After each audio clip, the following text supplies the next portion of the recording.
ஸ்ரீராம ஜெயம். ராம ராம இதை ஜெபித்தால் அனுமன் வருவார். உடனே அவர் எஜமான் ராமர் வருவார். கூடவே இணைபிரியா லட்சுமணன் வருவார். ராமன் இருக்கும் இடம் என்று சீதாதேவி வருவாள். சிவபக்தனாகிய அனுமன் வந்தால் சிவனும் வருவார்.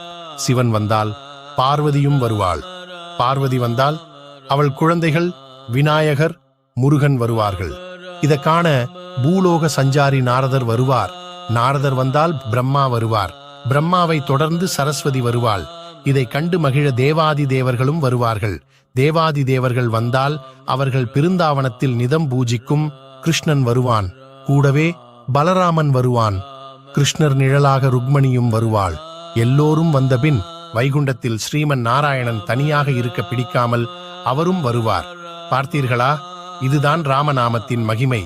ஆகையால் நாமும் ஜெபம் செய்வோம்.